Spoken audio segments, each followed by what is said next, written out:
October 13th, 1982. Morro Bay, California. The decomposed body of 43-year-old Dian Harlin is discovered in a stand of trees next to a beach, and she has been strangled to death with a leash belonging to one of her dogs. It turns out that Dian's eccentric 47-year-old husband, Hugh Harlin, had failed to report her missing for 11 days, and since the couple was known for having a turbulent relationship, Hugh becomes a potential suspect in his wife's murder. 4 years later, Hugh becomes a missing person after his abandoned pickup truck is discovered by the side of the highway. Investigators are unable to determine if Hugh's disappearance is connected to Dian's murder, but the crime is never solved, and no trace of Hugh is ever found. After that, the trail went cold.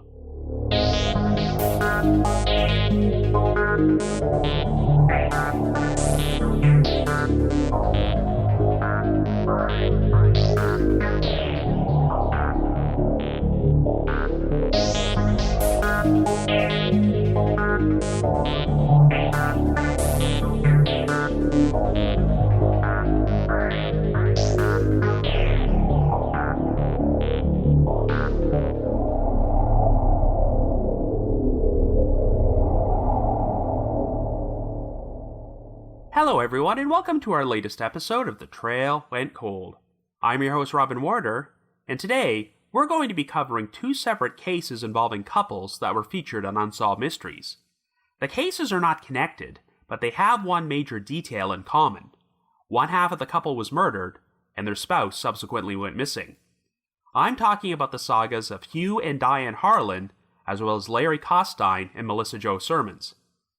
The Harlins were a very eccentric married couple who lived in a small coastal town in California and were known for having heated arguments, but after taking her dogs out for a walk one night, Dian was strangled to death with one of their leashes.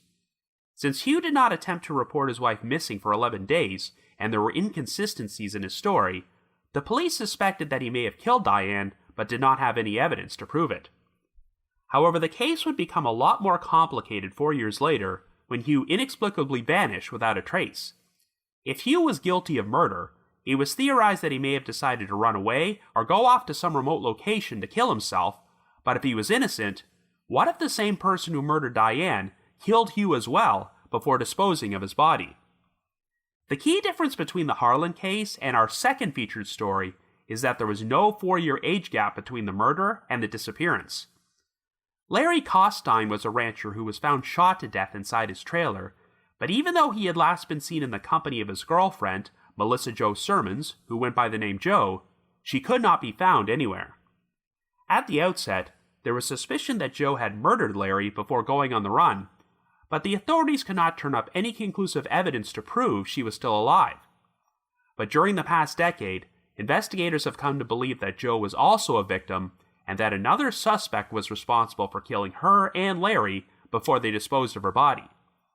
Regardless of what actually happened, both these cases continue to remain unsolved, so in this episode, I'll start off by discussing the Harlin case, before providing my theories and analysis, and then I'll move on to talking about Larry Costine and Melissa Jo Sermons. However, before we get started, just a quick reminder that The Trail Went Cold is a weekly podcast, which is currently available for download on several platforms, including Apple Podcasts, Stitcher, Google Podcasts, and Spotify. So if you like this podcast, be sure to subscribe to it, and please leave us a rating or review on any of those sites to help spread the word. The Trail Went Cold is on Patreon, so if you would like to learn how to support the show, please visit our page at patreon.com/thetrailwentcold. For as little as $1 a month, you can garner access to exclusive rewards, including stickers and thank you cards, early access to episodes, and bonus content. So with all that out of the way, let us now start off by discussing Hugh and Dian Harlin.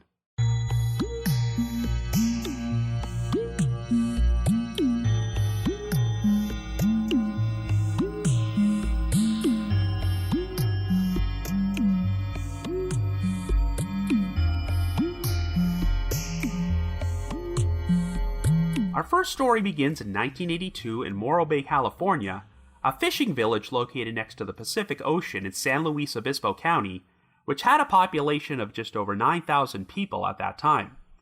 Our central figures are 47-year-old Hugh Harlin and his 43-year-old wife Dian Harlin, who have been married for 10 years. The couple currently live rent-free at a ranch on Atascadero Road, and are also known for being very eccentric and colorful characters within the community. Sporting a large gray beard, Hugh is a self-employed fisherman who makes most of his income by selling the fish he catches around town. Fishing was the main industry in Morro Bay, and while work in that field was not always consistent during the 1970s and early 1980s, Hugh was fine with that, since he was known for working sporadically whenever he felt like it. He lived a very frugal lifestyle in which he earned just enough money to survive, and always expressed his belief that one should only work for the sheer joy of working, if and when the spirit moved them. In spite of his quirky personality, Hugh got along reasonably well with the other residents in the community, and often volunteered to help them if they needed assistance.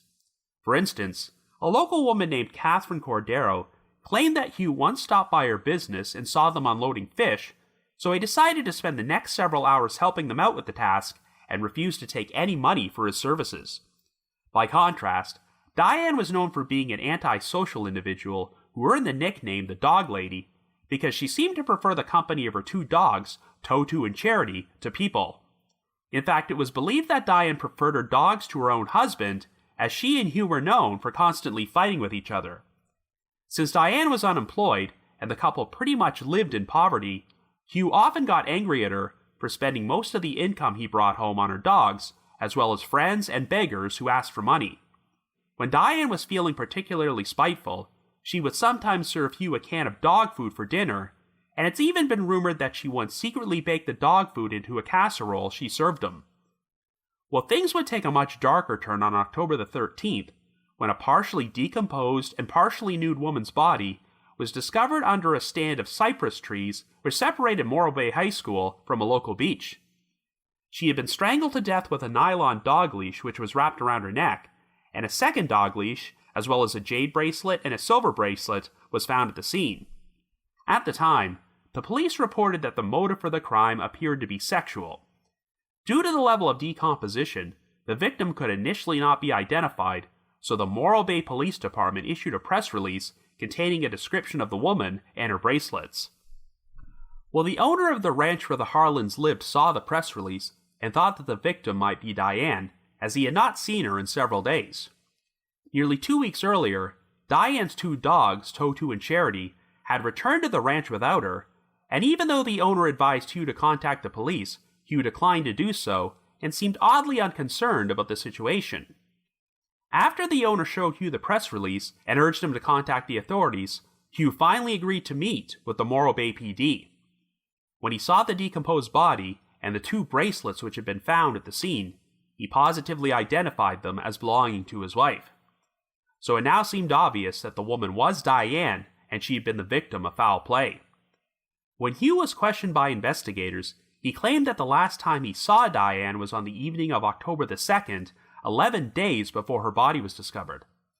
According to Hugh, Dian had gone out for a walk with her two dogs, Toto and Charity, and even though the dogs eventually returned home, Dian did not. Indeed, the last confirmed sighting of Dian was from a witness who saw her walking two dogs at around 6:15 p.m. that night near Morro Bay High School. The area was less than half a mile away from her ranch, and Dian often liked to walk the dogs there. About an hour after Dian was last seen, witnesses recalled seeing Toto and Charity near the stand of trees where her body would be found, and Hugh said they returned home at around 11 p.m. Hugh claimed that it wasn't uncommon for his wife to run off and disappear for days at a time, so he thought she may have left with friends to go to Colorado and never bothered to report her missing to the police. Naturally, given the turbulent nature of Hugh and Dian's relationship, this made the police very suspicious. There were also some inconsistencies in Hugh's story, as he initially claimed that when Toto and Charity made their way home, they still had their leashes on. But when investigators revealed that Dian had been strangled to death and had a dog leash wrapped around her neck, and a second leash was found at the murder scene, Hugh changed his story and said that the dogs did return home without their leashes. When confronted about this discrepancy, Hugh asked for an attorney and told the police that he did not want to be questioned any further. After Hugh was released from custody, the San Luis Obispo Telegram-Tribune ran an article about Dian's murder and phoned Hugh for comment. Hugh made an odd statement that the police were, quote-unquote, bringing disgrace to the community by investigating Diane's death as a homicide, as he believed that she had actually died of an aneurysm. According to Hugh, Diane was undergoing treatment for an aneurysm and sometimes forgot to take her medication, and after he consulted with an astrologist, they confirmed that this was Diane's exact cause of death. Hugh also mentioned that his wife had a special gift for predicting the future and may have foresaw her own death. She had previously owned a third dog named Ratzel, who passed away, and Hugh claimed that shortly before this took place, Diane told him she had a dream in which she learned that if something ever happened to Ratzel, she was going to die a short time later. Well, since Diane had been fatally strangled, Hugh's statements about her death not being a homicide were obviously not true, so he continued to remain on the police's radar as a potential suspect. At one point, detectives submitted a case against a suspect to the San Luis Obispo County District Attorney's Office, who felt there was not enough evidence to file charges. The suspect's attorney apparently told the police to, quote-unquote, charge him or leave him alone, but it was never publicly disclosed if this suspect was Hugh. Believe it or not, investigators once questioned convicted serial killer Henry Lee Lucas, who was notorious for making false confessions to a number of unsolved crimes during the mid-1980s, but they were able to establish that Lucas was elsewhere when Diane's murder took place. It's been reported that as the years went on, the Morro Bay PD eventually ruled out Hugh as a suspect, though they acknowledged that even if he wasn't personally responsible for killing Diane, he still may have known more about the crime than he was letting on, possibly because he was afraid of someone else. The crime continued to remain unsolved for 4 years, until an unexpected event took place on November 1st, 1986. At around 9 a.m. that morning, Hugh, who was 51 years old by this point, stopped by a friend's house in order to borrow some tools, as he had been hired for a 2-day freelance construction job at a residence in San Simeon, located 27 miles northwest of Morro Bay. Hugh subsequently traveled to San Simeon in his blue 1967 Chevrolet utility bed pickup truck and completed part of the construction job before he left at 1:30 p.m. Hugh was last seen heading back towards Morro Bay, but this turned out to be the last time he was confirmed to be alive. 3 days later, one of Hugh's friends received a phone call from a mutual acquaintance who claimed they had seen Hugh's abandoned pickup truck parked on the side of Highway 1 near the town of Cambria, located about 9 miles southeast of San Simeon. 2 of Hugh's friends decided to visit the scene, and sure enough, Hugh's truck was parked there facing north, and the doors were locked and the hood was up. A number of Hugh's personal possessions were still inside, including his backpack, sleeping bag, lunch, and the tools he had borrowed from his friend. Hugh's glasses, as well as some tins containing tobacco and ragweed pot he liked to smoke, were on the dashboard. Oddly, the truck's keys were found on the ground next to a wooded area a few feet away, and after the authorities were summoned to the scene, they discovered that the truck's fuel line had been removed. However, there was no sign of Hugh anywhere, and an extensive search of the area failed to turn up any trace of him. There were a number of different theories pushed forward about Hugh's disappearance. One theory was that Hugh pulled over because he was experiencing problems with the fuel line, so he removed it from the truck and was in the midst of walking to a service station when something happened to him. But of course, there was a lot of speculation that the situation was somehow connected to Diane's murder. Due to the suspicion that surrounded him, it was theorized that Hugh may have staged his disappearance and decided to vanish on his own accord, as he was a survivalist who knew how to live off the land and could remain off the grid for long periods of time. Alternatively, if Hugh had killed Diane, perhaps he finally became so overwhelmed with guilt that he decided to take off into a remote area and kill himself. However, Hugh's friends did not believe he would have willingly abandoned his truck without telling anyone, so they wondered if he might have been harmed by the same individual who murdered Diane. Regardless, there was no conclusive evidence to indicate what happened to Hugh, and even though the case was featured on an episode of Unsolved Mysteries, which aired in April of 1994, it failed to bring about any new leads, which led the investigation any closer to a resolution. So after 4 decades, there are still no definitive answers about Dian Harlin's murder or why Hugh Harlin disappeared. So I guess you could say the trail went cold.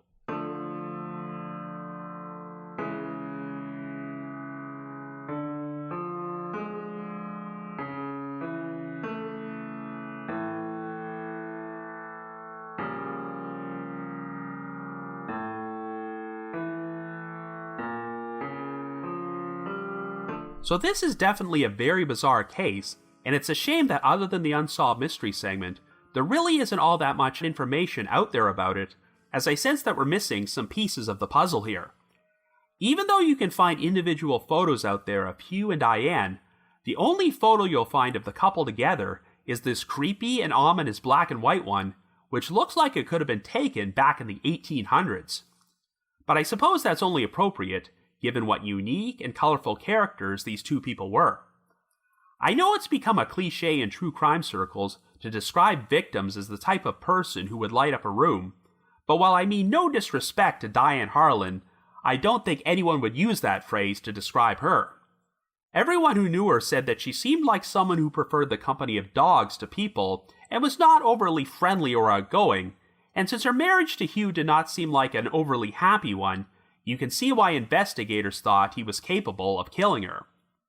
However, the Unsolved Mystery segment contained interviews with some of Hugh's former friends who believed he was innocent and did not think he would have crossed the line and committed murder. I previously shared a story about how Hugh once spent several hours helping a business owner named Catherine Cordero unload fish and refused to accept any payment for his troubles, and Cordero was one of his defenders on the show. She stated, quote, "He may have been weird at times, but he wasn't a weirdo," end quote. Cordero also recounted a story where she flat out asked Hugh point blank if he had killed Diane, stating, quote, "He said he didn't do it. I knew when he answered that question he was telling the truth," end quote. Well, I wouldn't say that's definitive proof that Hugh was innocent, as there are definitely a number of things which paint Hugh in a suspicious light. But then again, how many of these things are the result of Hugh's eccentric personality rather than genuine signs of guilt? An alternate possibility is that Hugh may not have been directly responsible for Diane's murder, but acted so strangely about the situation because he was secretly glad to be rid of her. So let's go over the details which do not paint Hugh in a positive light. He waited 11 days to report Diane missing, and even though he claimed that it was typical behavior for her to take off for long periods of time, the fact that she went out for a walk with the dogs and they returned home without her should have been a major red flag. After all, it sounds like Diane cared more about her dogs than anything, so I think that at the very least, she would have ensured they were taken care of before she went anywhere. Hugh originally claimed that the dogs came back with their leashes still on, but then changed his story when police told him his wife had been strangled with a leash. And then he gave that bizarre newspaper interview where he tried to claim that Diane died of an aneurysm and her death was not a homicide, which is definitely not how you would expect a grieving husband to act if he was seeking justice for his murdered wife. One of the biggest issues is that we don't know who else would have had a motive to kill Diane other than Hugh. Yes, since Diane was supposedly murdered while she was taking her dogs for a walk, she could have crossed paths with someone else who harmed her, but a woman with 2 dogs at her side would not seem like an ideal target for a random attacker. And how many attackers would go to the trouble of removing the dog's leash and using it to strangle Diane? How could they be certain the dogs would not attack them for harming her? One of the biggest issues in the Harlins' marriage is that Diane seemed to be a lot more fond of Totu and Charity than her own husband, and even went so far as to serve him dog food if he complained about her spending too much money on the dogs. So using a leash to strangle Diane could definitely have been some sort of symbolic gesture on Hugh's part. One detail which might point away from Hugh is that Diane was found partially nude, and investigators believe she might have been sexually assaulted, though I get the impression that her body was too decomposed to determine that for certain. That isn't to say that murderers do not sexually assault their own spouses, but we do have independent eyewitnesses who saw Diane walking her dogs alone near the spot where her body was found, so it's not impossible that she could have crossed paths with someone who wanted to assault her. Now, another detail which might point away from Hugh and doesn't get mentioned too much is that he was missing a thumb and forefinger on his left hand. Strangulation is an act of violence which usually requires both hands, and if Hugh only had 3 fingers on one of his hands, this makes me question whether he would have been able to get a strong enough grip on the leash in order to exact the necessary force required to fatally strangle Diane. It's been reported that at one point, the police tried to submit a case against a suspect to the district attorney's office, but they felt the evidence was insufficient to file charges.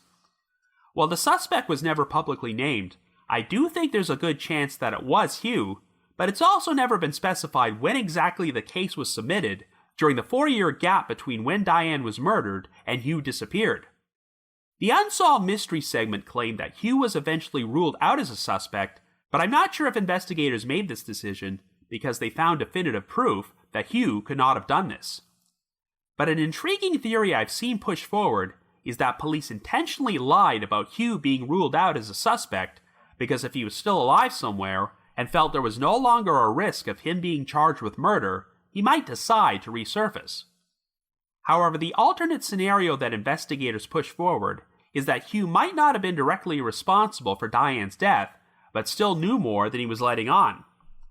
I suppose Hugh could have orchestrated a murder-for-hire plot, but as someone who pretty much lived in poverty and often had his meager income squandered by his wife, I don't think Hugh would have had much in the way of money to pay someone to kill Diane. Perhaps Hugh did have an inkling of who else might have murdered Diane, but either due to fear or because he flat out didn't care about seeing someone prosecuted for the crime, he elected to remain silent about his suspicions. Again, that's not how most husbands would react to the murder of their wife, but Hugh is just not your typical husband. So this leads us to the question of whether Hugh's subsequent disappearance had any connection to Diane's case. It would be one thing if the investigation was closing in on Hugh and the authorities were on the verge of arresting him, but I see no indication that this was the case. If Hugh wanted to disappear voluntarily, it's not implausible that he could have stayed off the grid for a long period of time, as he was a survivalist who knew how to eke out a living with very little money. The alternative explanation is that if Hugh did kill Diane, he became so overwhelmed with guilt that he walked off into some remote wooded area in order to kill himself, and his body simply hasn't been found. But if either of those scenarios are true, then why would Hugh suddenly decide to do this 4 years after the death of his wife? Well, I don't think the evidence really supports a voluntary disappearance, because Hugh left a number of personal items behind in his pickup truck, such as his glasses, sleeping bag, and some tobacco and ragweed pot that he liked to smoke.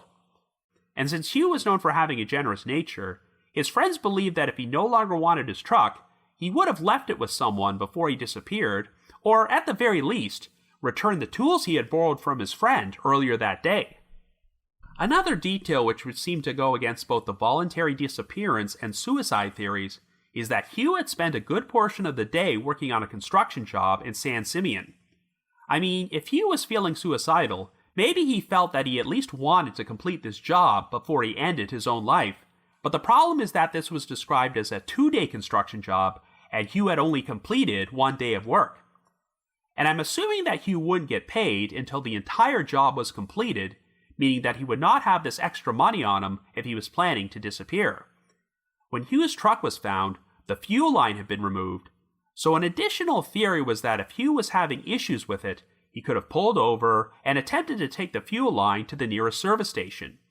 Perhaps he attempted to hitch a ride with someone who wound up killing him and disposing of his body.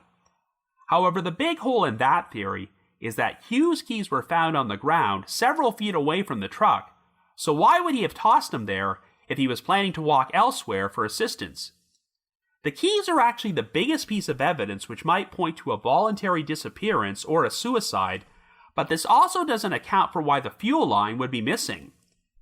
Barring the possibility that Hugh crossed paths with a random motorist who did him harm, I just don't know who else would have had a motive to kill him. If he was killed by the same person who murdered Diane, why was there a 4-year gap? Even if Hugh did have some knowledge of who actually murdered his wife, he hadn't said anything during those 4 years, and as far as I can tell, there was nothing to indicate he was going to contact the authorities anytime soon. Could this have been some sort of vigilante revenge scheme by someone who believed Hugh murdered Diane and wanted to take care of him? If so, who else would have cared about Diane that much to do this?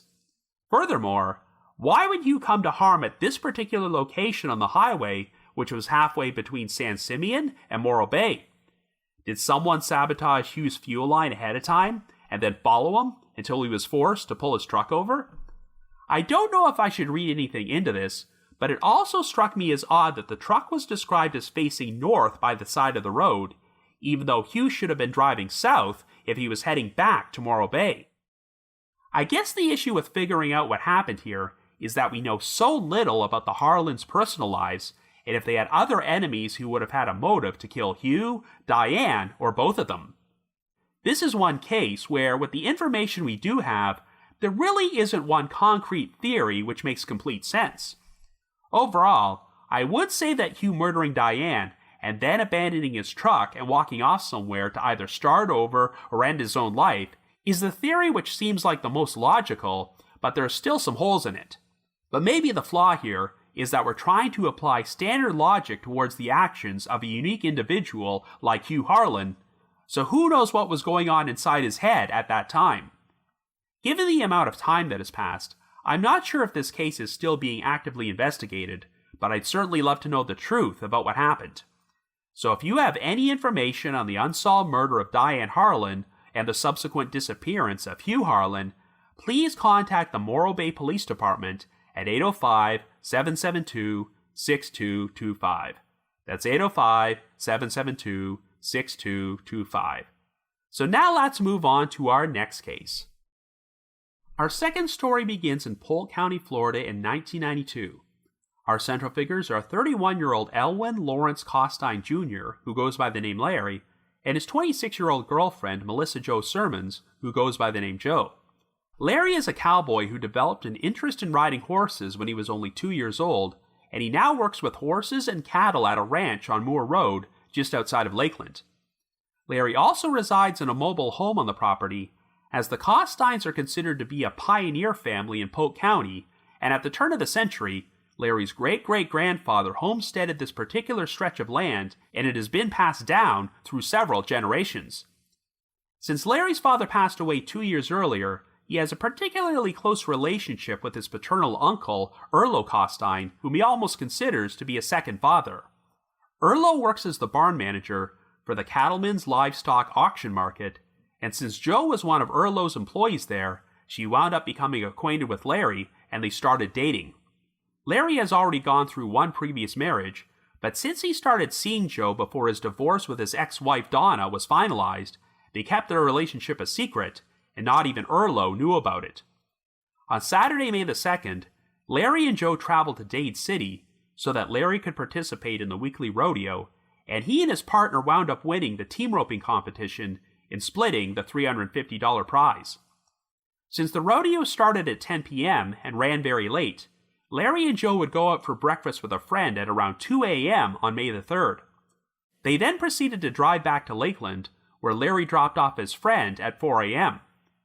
Larry and Joe presumably decided to spend the rest of the night at Larry's mobile home, which was about a 15-minute drive away, but sometime after they arrived there, an horrific crime would occur. On the evening of May the 3rd, Erlo received a phone call from Joe's mother, June Freeman, who told him that Joe had still not returned home. And this marked the first time that Erlo learned that they were involved in a relationship.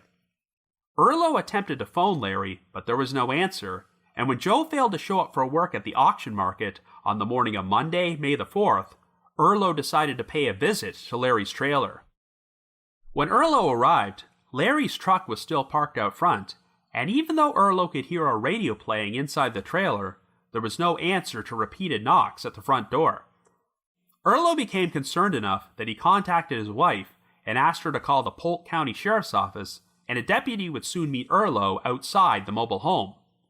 When they opened the front door, they immediately noticed a terrible smell, which made Erlo suspect that his nephew might be dead. Sure enough, after they went inside, they discovered Larry's nude body lying on the bedroom floor.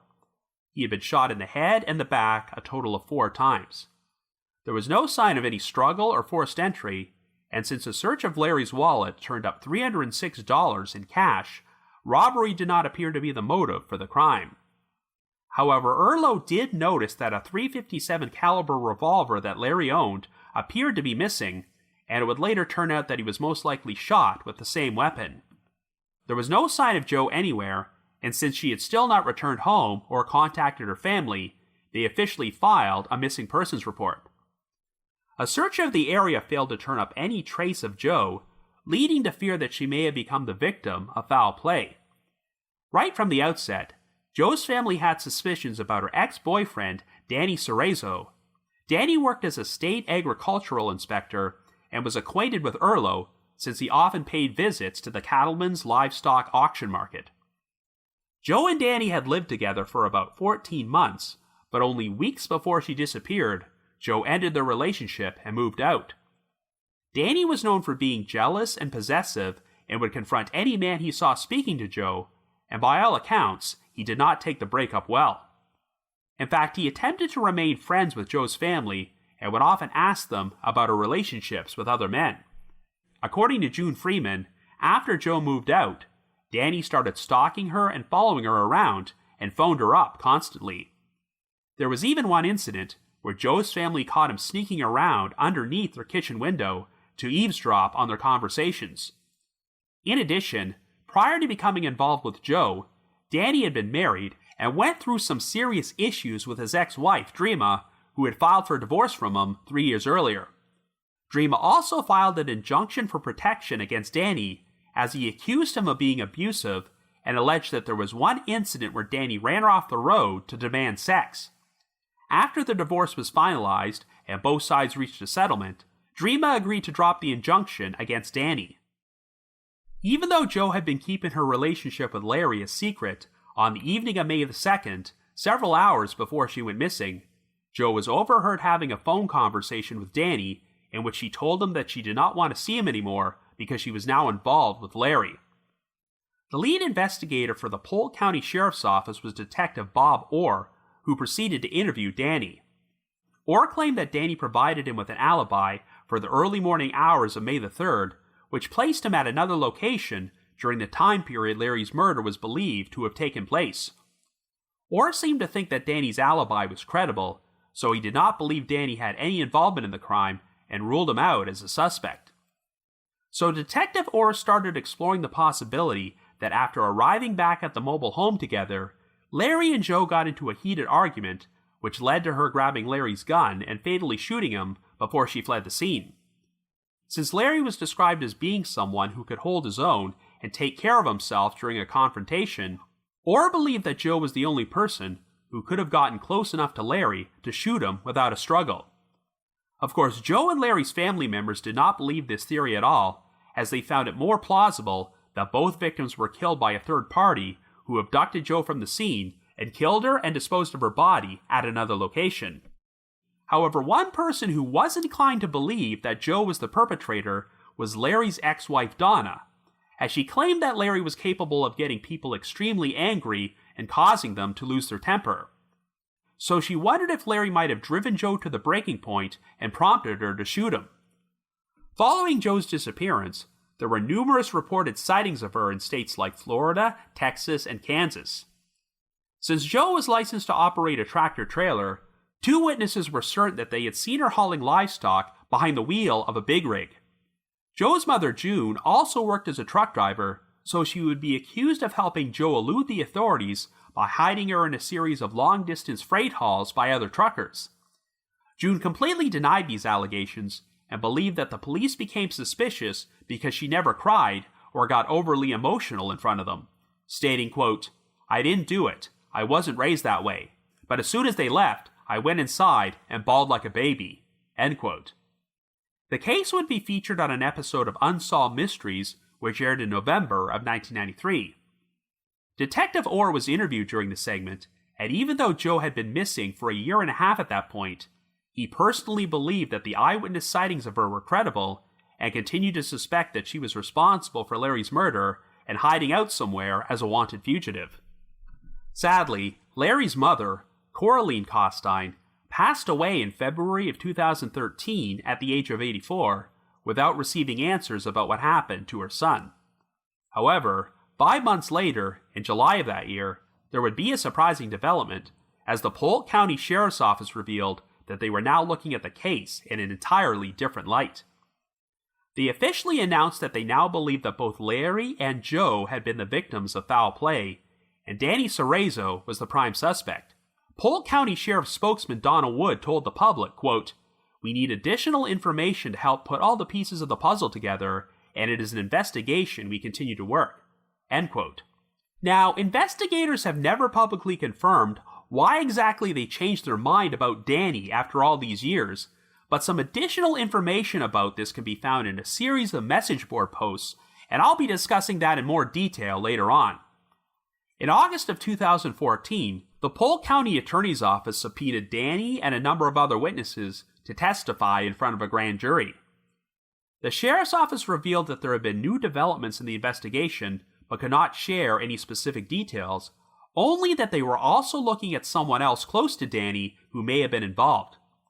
On August the 28th, after giving his testimony to the grand jury, Danny wound up being indicted for perjury after being accused of lying under oath. He would be held in the Polk County Jail before he was released on a $5,000 bond a few weeks later. Since Danny was 66 years old at the time and had a state job at the Department of Agriculture and Consumer Services, a circuit judge ordered a freeze on his retirement fund to prevent him from potentially retiring and accessing a large sum of money in order to flee the area. But frustratingly, I have been unable to find any further follow-up to this. I have no idea how Danny's perjury case turned out, and if he ever went on trial or went to prison for the crime. All I know for certain is that Danny has not been indicted on any murder charges, and Jo has never been found, and she is technically still a missing person. At the very least, Jo is no longer considered to be a suspect in Larry's murder, but for the moment, the investigation has reached a standstill, and both crimes continue to remain unsolved. So I guess you could say the trail went cold. So Unsolved Mysteries covered a few cases where one half of a couple was found murdered and the other half went missing at the same time, so there was ambiguity about whether the missing spouse was the killer or an additional victim. One case which was very similar to this one, and that I also covered on episode number 39 of The Trail Went Cold, was the murder of Latricia White, who was found shot to death in her home in Texas in December of 1993. Latricia's live-in boyfriend, Lee Dub Walkerhagen, was also missing from the scene, along with Chance Walkerhagen, Dub's 9-year-old son from a previous marriage, who had been visiting for the Christmas holidays. Since Dub and Latricia were known for having a volatile relationship and got into a heated argument a few days before the crime, the authorities were inclined to believe that Dub committed the murder and subsequently went on the run with Chance, so a warrant was issued for his arrest. But as time went on, neither Dub or Chance ever surfaced, and 2 decades later, the authorities announced that they had uncovered new evidence to make them believe that Latricia was actually murdered by a third party, who also killed Dub and Chance before disposing of their bodies. It's been alleged that some serious mistakes were made during the early stages of the investigation, which gave the authorities the false impression that Dub was the perpetrator, and it sounds like some even more egregious mistakes were made in this particular case. Much like with Dub Walkerhagen, the investigators here were inclined to believe that Melissa Jo Sermons was responsible for shooting Larry Costine before she went on the run. But she never resurfaced, so once again, 2 decades after the fact, the authorities announced that they now believed that Larry had been murdered by a third party who also abducted and murdered Jo before disposing of her body. Sadly, it sounds like all these years of looking in the wrong direction seriously hampered the investigations, which is why both cases are still unsolved to this day, and the missing victims have never been found. Now, I can understand the logic of considering Dub Walkerhagen to be a potential suspect, since he was known for having a volatile temper and being verbally abusive, though he had never actually crossed the line into physical violence. While she has since changed her mind about this, Dub's ex-wife initially believed that he was capable of shooting Latricia, though she didn't think he ever would have harmed their son. However, I've seen nothing to indicate that Melissa Jo Sermons had any known history of violence or serious issues in her relationship with Larry. In fact, Jo and Larry had only been dating for a short time, so how could things have escalated to the point where she decided to shoot him 4 times and run away? It seems like one person who thought Jo would have been capable of this was Larry's ex-wife Donna, not because she believed Jo was a violent person, but because she thought Larry was the type of individual who could push someone's buttons and drive them to the point where they would snap and shoot him. But in retrospect, it seems like Donna was allowing her own personal experiences with Larry to cloud her judgment. So I suppose there's no point continuing to debate whether Jo was a killer or a victim, because the authorities have pretty much answered that question. Even back when I first watched the Unsolved Mysteries segment during the 1990s, I had serious doubts that Joe was the perpetrator.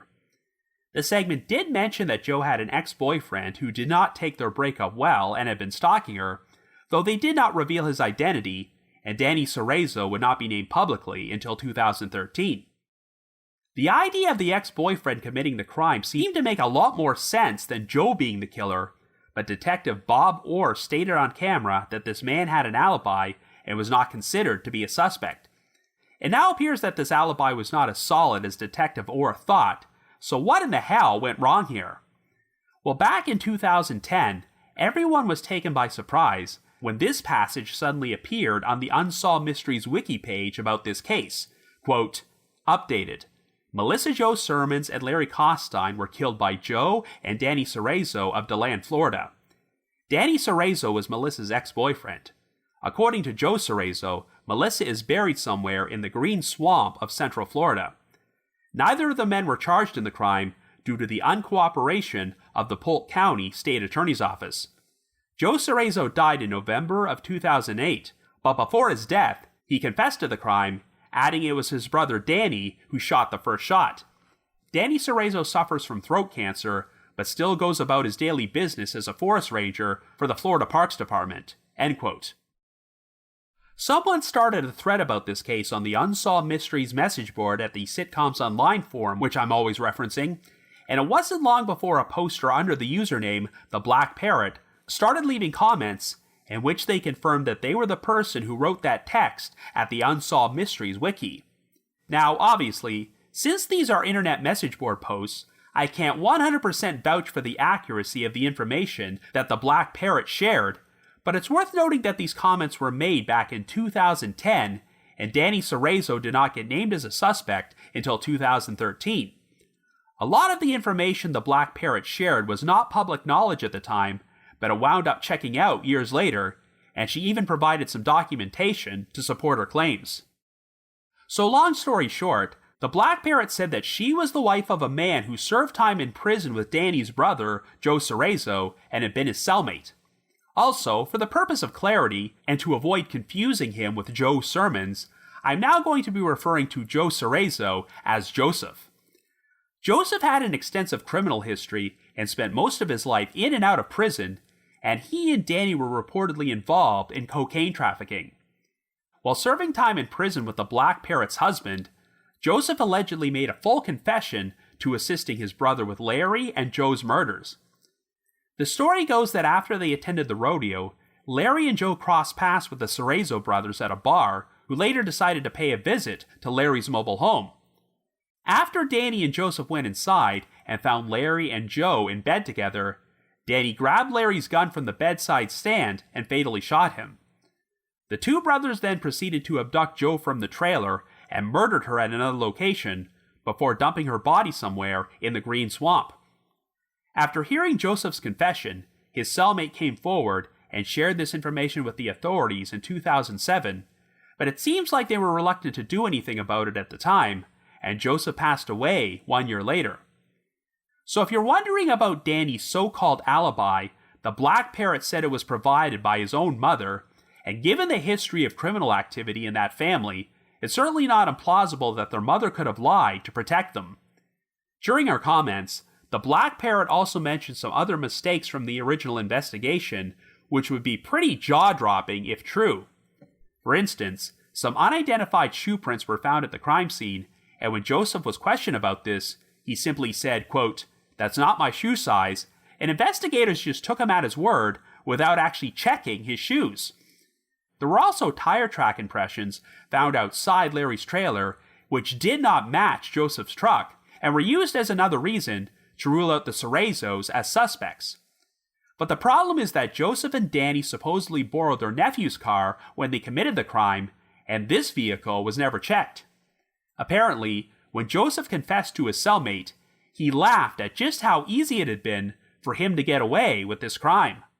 Anyway, the Black Parrot hasn't left any posts on the message board since 2013, and she also mentioned having been diagnosed with breast cancer and not knowing how much longer she'll be around, so I hope she is still alive today. But if all the information she shared is true, then the whole situation is pretty infuriating, as it sounds like the original investigators, particularly Detective Bob Orr, blew what should have been a very solvable case in a huge way. Looking at the big picture, this appears to be one of the least mysterious cold cases ever featured on The Trail Went Cold, and a pretty major travesty. It's bad enough that Larry and Joe's loved ones have been denied justice for 3 decades, but I find it particularly egregious that Joe's family also had to live with the grief of her being falsely accused of being a murderer. Hell, they even faced ridiculous allegations that they were helping Joe hide from the authorities. As a disclaimer, I should confirm that even though Danny Cerezo has been publicly named as a suspect, Joseph Cerezo has not, though investigators did make one statement that they were looking at someone close to Danny, and it's reasonable to assume they were referring to his brother. Since Joseph was deceased at that point, I guess the authorities were reluctant to name him without conclusive proof, but he was a career criminal, so it's not implausible to think that he may have participated in this crime. Larry was described as being someone who could take care of himself during a fight, but during his confession, Joseph apparently said that he held a gun over Larry and Joe. This would explain why there was no sign of any struggle, and it would have given Danny the opportunity to grab Larry's gun from the nightstand and shoot him. The murder weapon has never been found, but I'm sure the Cerezos felt they would have an easier time getting away with it if they used the victim's own gun rather than a firearm that could be traced back to them. It's been reported that Danny had been obsessively stalking Joe following their breakup, and I think it's too much of a coincidence that this crime took place only hours after Joe was overheard telling Danny on the phone that she was now dating Larry. Danny could have formulated a plan for him and his brother to follow Larry and Joe to the trailer, and I'm sure finding them in bed together would have sent him into a violent rage. It's possible that Danny had not yet decided what he wanted to do with Joe, which is why she was abducted from the trailer rather than being killed there. But if Danny had always intended on killing Joe and disposing of her body in hopes of framing her for Larry's murder, then his strategy actually worked out a lot better for him than he ever could have anticipated. So the obvious question is, why did this investigation just seem to ground to a dead halt after Danny was indicted for perjury?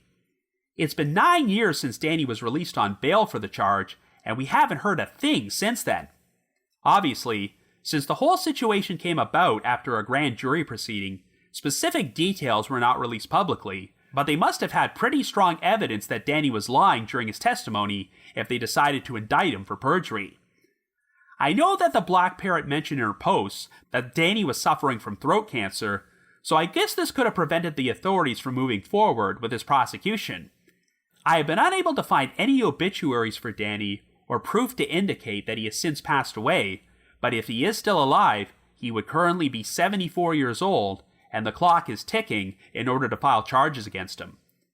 It's possible that the details of Danny's perjury case have been kept from the public, but what we do know for certain is that he has never been charged with murder. The authorities did mention that they believed that they had physical evidence tying Danny to the murders, but they obviously did not feel it was strong enough to charge him and secure a conviction. The lack of follow-up media coverage about this situation is pretty frustrating. Even though the Unsolved Mysteries episodes on the official FilmRise channel generally include text updates about recent developments, there is nothing like that on the segment about this case. There is no mention at all about Danny Cerezo, so people watching this segment for the first time might be left with a mistaken impression that Melissa Jo Sermons is still a viable suspect in Larry's murder. If all these allegations about Danny and Joseph being the perpetrators are true, then Danny might be the last surviving individual who could lead the authorities to Joe's remains. I really don't know what the current status of this investigation is, but perhaps the last piece of the puzzle they need to solve this is for the right person to come forward with information. So if you happen to have any information about the murder of Larry Costine and the disappearance of Melissa Jo Sermons, please contact the Polk County Sheriff's Office at 863-533-0344. That's 863-533-0344. But if you just have your own thoughts about what happened, feel free to leave me a comment or send me an email to robin.warder@icloud.com. That's robin.warder@icloud.com. Now the reminder that The Trail Went Cold is on Patreon, so please visit patreon.com/thetrailwentcold to learn how you can support our podcast and become eligible for some pretty neat rewards. This past month, we released a bonus episode about a fraud case from Unsolved Mysteries involving a man named Woody Kelly who embezzled millions of dollars from his clients before he vanished without a trace and has not been seen for nearly 38 years. I've also dropped an exclusive bonus episode from my spin-off podcast, The Path Went Chilly, in which myself and my two co-hosts, Jules and Ashley, discuss another case from Unsolved Mysteries, the 1992 murder of Heather Effelman by an individual known only as Tom Johnson. And for our patrons in Tier 3, I've recorded another new commentary track which can be played over a classic episode of Unsolved Mysteries. I'd also like to give a shout out to our most recent listeners who have signed up with us on Patreon this week, and they are Fran K, Jean L, and Kimberly T. Thank you so much for your support. I also just wanted to mention that the Trail Went Cold will be in attendance at two separate CrimeCon events that are taking place in 2023. The first one is CrimeCon UK, which is returning to London and will be held at the Tower Bridge Leonardo Royal Hotel and Spa on June the 10th and 11th. And 2 months after that, I'll be attending the regular CrimeCon event, which will be held from September the 22nd to the 24th at the World Center Marriott in Orlando, Florida. Our podcast has a specialized promo code which can be used to get a special 10% discount on tickets, and this time around, the same code is valid for both events. So in order to purchase tickets and get a 10% discount, you can either visit crimecon.co.uk or crimecon.com and use the special promo code COLE23. That's COLE23. Hope to see you there. Oh, and I also want to announce that the Trail Went Cold is signed up for this year's True Crime Podcast Festival, which is taking place from August the 25th to the 27th at the Doubletree by Hilton Hotel in Austin, Texas. For more information, please visit their website at truecrimepodcastfestival.com. I just wanted to give another shout out to my supporters at the Unsolved Mysteries message board at the Sitcoms Online forum and the Unresolved Mysteries subreddit.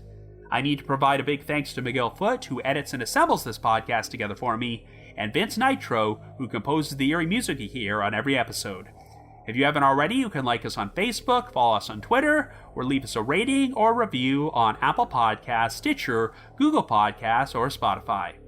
So have yourselves a good week and join us next Wednesday for another brand new episode of The Trail Went Cold.